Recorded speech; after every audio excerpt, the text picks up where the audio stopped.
¿Alguna vez os han pisado el dedo chico del pie, el meñique? Pues me he imaginado como si el dedo meñique se diera la vuelta así, me mirara y me dijera, ¿qué pasa, tío? ¿Qué te he hecho? O sea, soy el último dedo, al que nadie valora, del que nadie se acuerda y el que se lleva todos los golpes, ¿no? Y por un momento estás reflexionando y digo, ¿y si el dedo meñique dijera, estoy harto ya, me voy, yo paso de esa parte de este pie? Me voy, nadie me valora, me llevo todos los golpes, nadie se acuerda de mí, yo me voy. Sería ridículo, ¿no?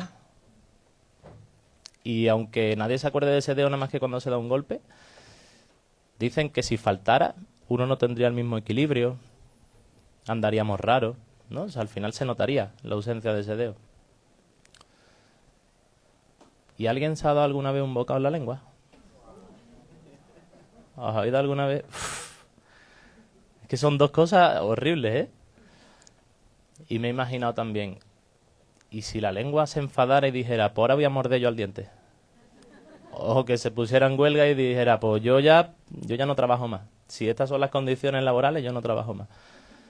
Y te dejara sin poder hablar, sería raro también, ¿no? En la iglesia, en la vida, en la sociedad, en el grupo de personas, esto algunas veces se da. Y a veces cuando nos muerden la lengua un poco, nos enfadamos, nos ponemos en huelga. Cuando nos dan un golpe y no nos sentimos valorados en el lugar en el que estamos o no recibimos toda la recompensa que quisiéramos, también nos ponemos un poquito en rebeldía, ¿no? Y, y hay veces también, i- imagínate un partido de fútbol en el que el portero quiera marcar goles. Sería ridículo, ¿no? O sea, y la portería, que es quien la defiende. ¿Y para qué está el delantero, no?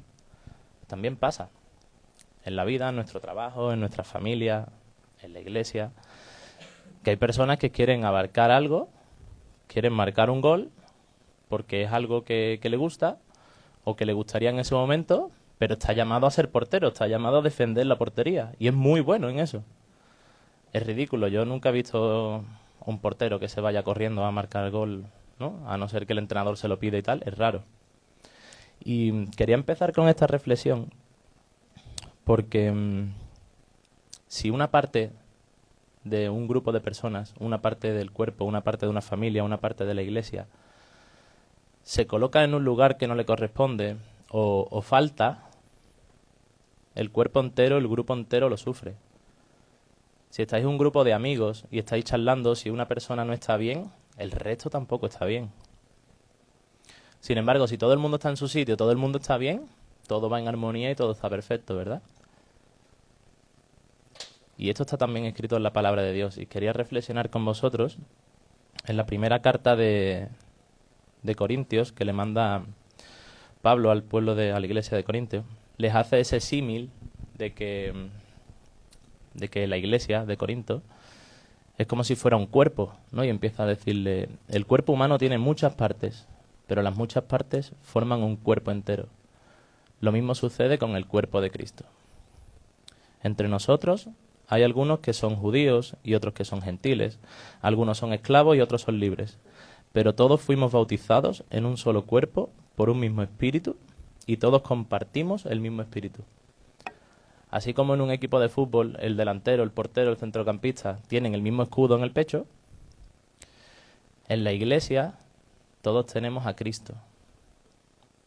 Y está hablando de que todos somos el cuerpo y que la cabeza es Cristo. Y que cada uno de nosotros somos una parte de ese cuerpo que sin importar de dónde vengamos, sin importar nuestro color de pelo, sin importar el color de los ojos o dónde naciste, perteneces a ese cuerpo, perteneces a ese grupo. Y en este caso no es por un escudo en el corazón, sino por tener a Cristo, ¿no? Por tener a Cristo como la cabeza, tenerle en tu corazón y tenerle como la prioridad. Luego sigue diciendo que el cuerpo consta de muchas partes diferentes, no de una sola parte. Si el pie dijera, no formo parte del cuerpo porque no soy mano, no, por eso dejaría de ser parte del cuerpo.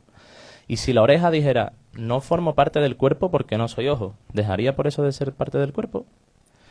Si todo el cuerpo fuera ojo, ¿cómo podríamos oír? O si todo el cuerpo fuera oreja, ¿cómo podríamos oler? Pero nuestro cuerpo tiene muchas partes y Dios ha puesto cada parte justo donde Él quiere. Me encanta esta última parte porque nos deja claro que Dios no se ha equivocado en ponerte a ti en el lugar que te corresponde.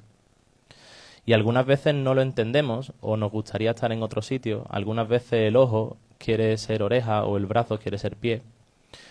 Pero Dios nos ha puesto específicamente en un lugar y en un momento preciso para que podamos ser útiles, para que podamos ser parte de ese cuerpo y para que podamos estar en armonía dentro de ese entorno donde Él nos ha puesto. Y también me gusta esta reflexión porque nos hace ver que cada parte es diferente. Dice ahí, si todo el cuerpo fuera ojo, seríamos un monstruo. O sea, imagínate, o todo oreja sería un monstruo, ¿no? El cuerpo humano está perfecto como está porque tiene diferentes partes, cada parte está conectada con la otra. Y si hay una parte que no está bien, cuando te pisan el dedo del pie, te duele hasta el hombro. Había me ha dicho que le ha venido el dolor hasta el hombro. Yo creo que era para que me sintiera mal, pero hasta el hombro. O sea, es así. Cuando una parte está mal, afecta a todo. Qué extraño sería el cuerpo si tuviera solo una parte. Efectivamente hay muchas partes, pero solo un cuerpo. El ojo nunca puede decirle a la mano, no te necesito. La cabeza tampoco puede decirle al pie, no te necesito. Si intentamos ser otra parte o si no entendemos que nos han diseñado de manera diferente para complementarnos, el cuerpo va a sufrir. El grupo en el que estás va a sufrir. Y tú, más todavía, porque vas a sentir que no correspondes. Y yo preguntaba, bueno, ¿y cuál es el lugar de cada uno? O sea, ¿por qué el ojo es ojo? ¿Y por qué la nariz es nariz? ¿Y por qué el brazo es brazo? Y yo digo, bueno, el ojo es ojo porque ve. Y la nariz es nariz porque huele. Y la oreja es oreja porque oye. Y el brazo es brazo porque se mueve y coge cosas, ¿no? Y eso nos lo dice Pablo en la carta que le escribe a Romanos, que dice, así como nuestro cuerpo tiene muchas partes y cada parte tiene una función específica, el cuerpo de Cristo también. Nosotros somos las diversas partes de un solo cuerpo y nos pertenecemos unos a otros. Es decir, cada uno de nosotros tiene dones y tiene talentos que Dios ha puesto en nosotros, tiene características que nos hace estar en ese lugar correcto. El ojo está aquí porque puede ver y está a la altura que tiene que estar y está en la dirección que tiene que estar, alineada con el eje del cuerpo. Y los brazos están en los laterales y no está uno delante y uno detrás. O sea, cada cosa está en su sitio por las características que tiene. Y Dios ha hecho lo mismo con nosotros. Sea en tu familia, sea en tu casa, sea en tu trabajo, pero sobre todo en la iglesia. Dios pone a las personas con unas características específicas en un lugar específico. Como decía antes en Corintios, Él no se equivoca donde te coloca. Y nos habla un poco más y dice, Dios, en su gracia, nos ha dado dones diferentes para hacer bien determinadas cosas. Por lo tanto, si Dios te dio la capacidad de profetizar, habla con toda la fe que te haya concedido. Si tu don es servir a otros, sírvelos bien. Si eres maestro, enseña bien. Si tu don consiste en animar a otros, anímalos. Si tu don es dar, hazlo con generosidad. Si Dios te ha dado la capacidad de liderar, toma la responsabilidad en serio. Y si tienes el don de mostrar bondad a otros, hazlo con gusto. O sea, nos ha equipado a toda la iglesia con dones específicos para que podamos edificarnos los unos a los otros. Y aunque haya dones o talentos que puedan ser más vistosos, más llamativos o que a priori parecen más grandes, no tenemos que menospreciar a ninguno. Si Dios te ha dado el don de animar, de servir, de ser bondadoso, la palabra lo dice, hazlo con gozo, hazlo bien, hazlo con felicidad, con gratitud. Porque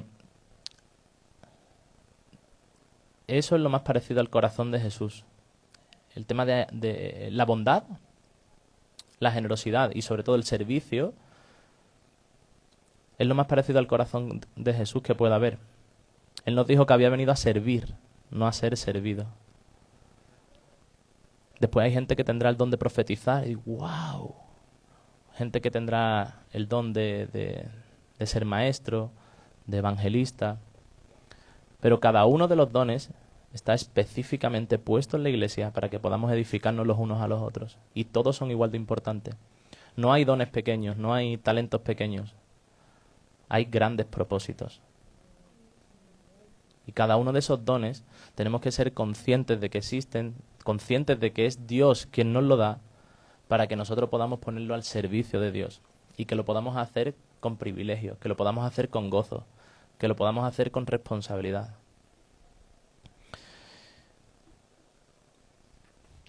Y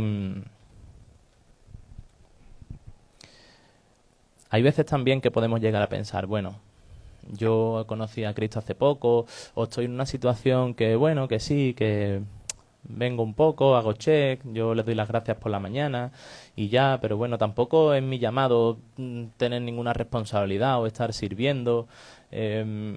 O te sientes como que, bueno, yo acabo de llegar, tampoco voy ahora a querer servir a Dios, o os voy a decir una cosa. Lo que estés haciendo ahora, lo que hayas hecho hasta aquí, lo que te hayas esforzado o lo que no te hayas esforzado, el tiempo que hayas invertido, el nada de tiempo que hayas invertido, no importa. Jesús, sabéis que con sus parábolas nos transmitía muchísimo acerca de cómo funciona el reino de los cielos. Y en una de sus parábolas, él hablaba del hombre que fue a buscar trabajadores para su viñedo. No sé si sabéis la parábola. Es un hombre que tenía un viñedo, que estaba buscando trabajadores, y llamó a unos cuantos para empezar a trabajar temprano en la mañana. Les prometió pagarle un jornal y sobre las 9 de la mañana, ya pasó un ratito, fue a por otros cuantos. Le ofreció lo mismo y les llevó a trabajar al viñedo. Al mediodía volvió otra vez a la plaza del pueblo. Se encontró ahí unos hombres. ¿Qué hacéis? No, nadie nos ha llamado. Pues veniros. Ahora sí, veniros. Y se los llevó también al viñedo. A última hora de la tarde llegó a coger a otros pocos hombres y los llevó a trabajar también allí al viñedo. Y cuando terminó el jornal, le dijo el hombre al encargado, ¿no? Le dijo, oye, repártele a todos el jornal, pero empieza repartiéndoles por los últimos que han venido. Entonces empezó a repartirle a los últimos que habían llegado, y los que llegaron primeros estaban diciendo, si a esta gente le está dando lo que me iban a dar a mí me va a dar muchísimo más. Y estaban todos frotándose las manos, ¿no? La palabra dice que los que fueron contratados al comienzo llegaron a recibir su paga, supusieron que recibirían más, pero a ellos también se le pagó el salario de un día. Entonces protestaron contra el propietario. No se trata, y con esto Jesús nos quiere decir que no se trata de a qué hora llegues, no se trata de cuánto te esfuerces. No vas a recibir nada de Dios por mérito propio. Vas a recibir de Dios por su gracia. Y no importa cuándo llegues. Si Dios viene a llamarte, si el hombre viene a llamarte para ir al viñedo, no importa que sea tarde. Si acudes, vas a tener la misma recompensa que los que tienen los que estaban al principio. Y para los que estaban desde el principio, el Señor le dice, el Señor, el propietario, ¿acaso es contra la ley que yo haga lo que quiero con mi dinero? ¿Te pones celoso porque soy bondadoso con otros? Había acordado contigo un jornal.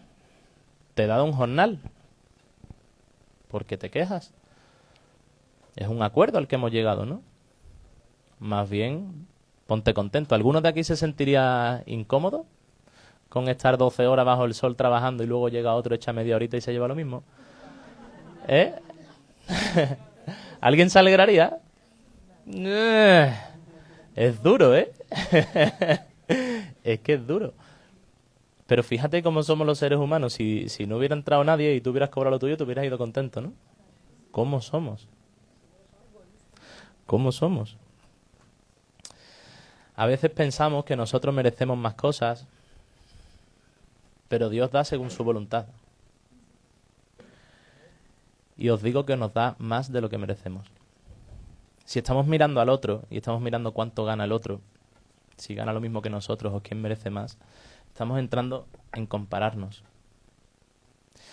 Y creo que no se trata de competir unos con otros y no se trata de comparar a uno con otro. No se trata de ver quién tiene más dones o no se trata de ver quién lo hace mejor.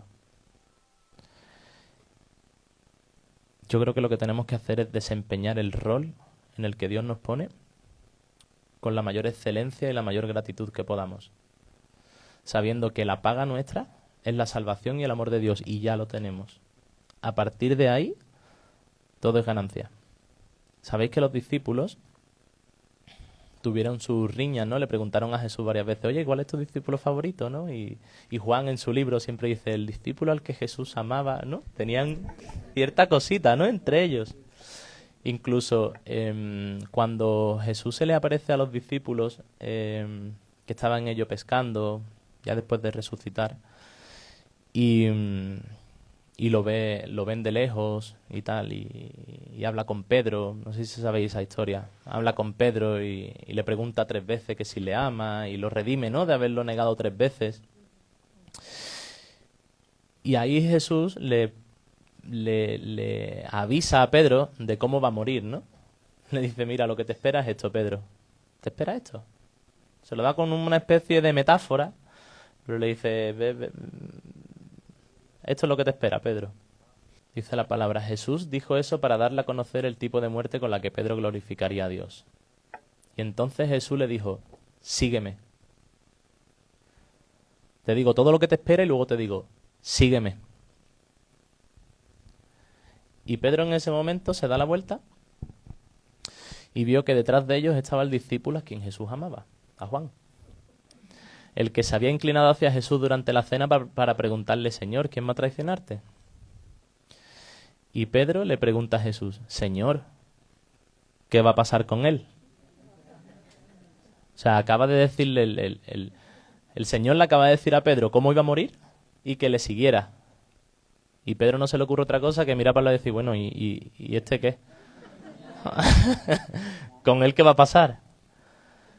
Y Jesús ahí, ni corto ni perezoso, le responde, si quiero que él siga vivo hasta que yo regrese, ¿qué tiene que ver contigo? En cuanto a ti, y le vuelve a decir, sígueme. Hay muchas veces que estamos mirando a otros y pensando, ¿por qué él sí y yo no? ¿O tendrá él mejor paga al final del día que yo? ¿O cómo?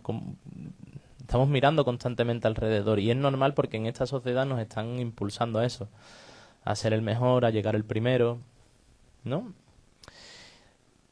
Pero Dios no nos ha llamado a compararnos, ni nos ha llamado a competir. Nos ha llamado a seguirle a Él.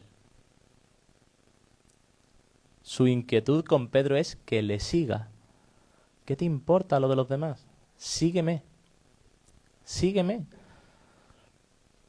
Aquí vemos también como el llamado es personal, ¿no?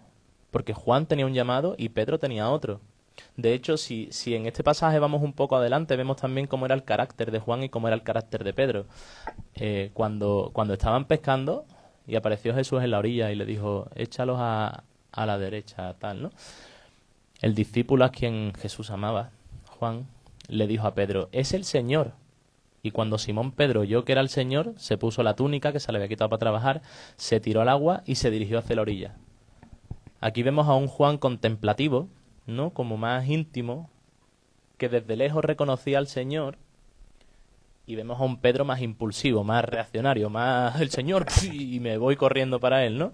Vemos que son dos personas totalmente diferentes, que tenían un llamado totalmente diferente. Juan terminó escribiendo este evangelio, terminó escribiendo algunas cartas, terminó escribiendo Apocalipsis, y Pedro terminó predicando y haciendo que se convirtieran 3000, ¿no?, y siendo como el padre de la iglesia, ¿no? Vemos como, independientemente del carácter de cada uno, independientemente de dónde venía cada uno, Jesús tenía un plan específico para cada uno de ellos. Y un poquito más tarde vemos que cuando llegaron a la orilla, los otros se quedaron en la barca y arrastraron la pesada red llena de pescados hasta la orilla, porque estaban a unos 90 metros de la playa. Y dice la palabra que cuando llegaron encontraron el desayuno preparado para ellos. No preparado para el que le vio de lejos, no preparado para el que salió corriendo a por él, preparado para todos. El Señor tiene recompensa para todos, independientemente de que nosotros tengamos unas cualidades o tengamos otras, independientemente de que nos tiremos a por Él o independientemente de que le reconozcamos desde lejos. Él tiene comida para todos.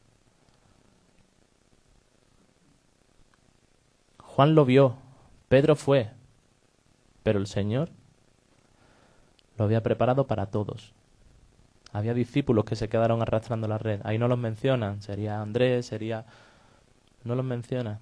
Y a lo mejor no es importante en este relato. Pero ¿sabéis para quién era importante? Para Jesús.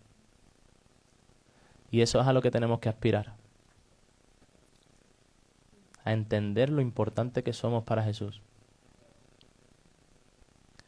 Es brutal porque esta es la última vez que Jesús le aparece a Pedro y habla con Pedro. Le dice, sígueme. ¿Sabéis qué es lo primero que le dijo Jesús a Pedro? Sígueme. En Mateo 4 vemos como cierto día, mientras Jesús caminaba por la orilla del mar de Galilea, esto al principio, ¿vale? Cuando Andrés llamó a Pedro, oye tío, que está aquí el Mesías. ¿Cómo que está aquí el Mesías?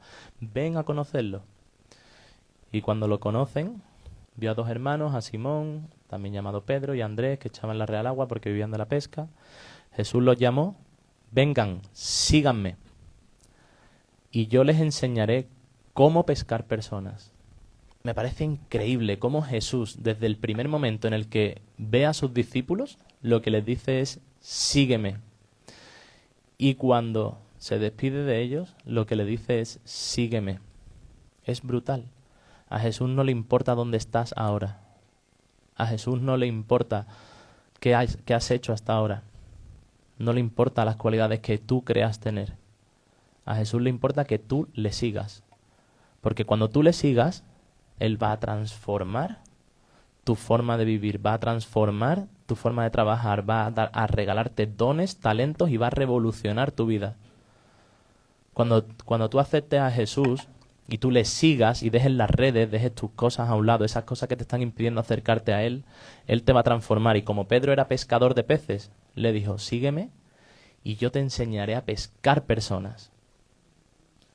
No pensemos que primero le dice, oye, mira, Pedro, hazte un máster de psicología para ver cómo hablar con la gente y luego estudia un poquito de hebreo porque te veo un poquito flojo en eso y luego estudia tal y luego te vienes conmigo que vamos a pescar personas. No, le dice, sígueme y yo te enseñaré a pescar personas. Yo te haré pescador de almas. No podemos estar esperando que nosotros por nuestros propios medios vayamos a transformarnos como Dios quiere transformarnos. Los discípulos no estaban preparados ninguno. Incluso se fue Jesús y tampoco estaban preparados. Pero ellos le siguieron. Y aunque tuvieron, Pedro mismo, aunque tuvo alguna crisis, ¿no? Por así llamarle, siguió creyendo en Él. Siguió creyendo en Él y ellos cuando le seguían no tenían dónde dormir. No sabían qué iban a comer al día siguiente. No sabían qué les deparaba el futuro. Ellos simplemente estaban siguiendo a Jesús. Y muchas veces nosotros queremos saber cuál es nuestro llamado, cuál es nuestro destino, cuál es nuestra meta. Y nos olvidamos de seguir a Jesús. Nos enfocamos tanto en cuál es nuestro propósito, cuál es nuestro don, cuál es nuestro talento, qué puedo hacer. Siga a Jesús. Empieza siguiendo a Jesús. Así empezaron todos y a eso nos llama, a seguirle a Él. Quizás al principio, pues ellos, los discípulos tampoco tenían grandes misiones, grandes llamados. Al principio los discípulos lo primero que hicieron fue tirar la red e ir detrás de Él. Incluso si vamos más adelante vemos a mucha gente, muchos personajes de la Biblia, muchos semihéroes de la Biblia que tuvieron una gran transformación pero que empezaron haciendo tareas pequeñitas. Pablo, por ejemplo, era perseguidor de cristianos. Cuando Jesús le alcanzó y él decidió seguirle, lo primero que le dijo Jesús fue, vete a Damasco y espera allí. Espera allí, que ya vendrá un hombre que te quitará la ceguera, tú tranquilo, relájate. No le dijo, vete a predicar ahí por el mundo entero, escribe el Nuevo Testamento casi entero, como se escribió. No. Le dijo, espérate. Empezó por esperar. No es que Dios vaya a cogerte hoy y te vaya a coger y te vaya a decir, súbete ahí arriba, da un grito que la gente va a acudir o sana a los ciegos. No. Jesús primero te va a llamar para que tú le sigas. Y seguir a Jesús es intentar parecernos a Él. Cuando tú sigues a una persona, tú lo que quieres hacer es imitarle. Tú lo que quieres hacer es parecerte a Él.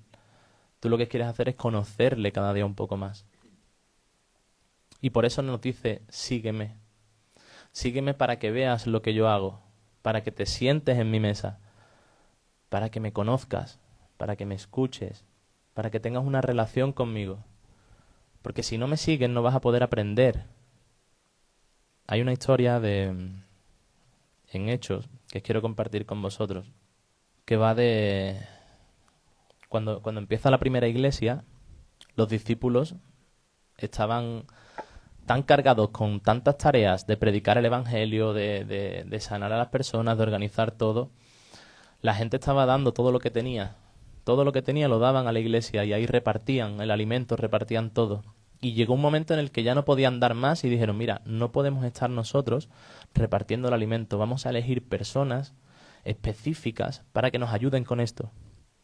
Y no eligieron a cualquiera.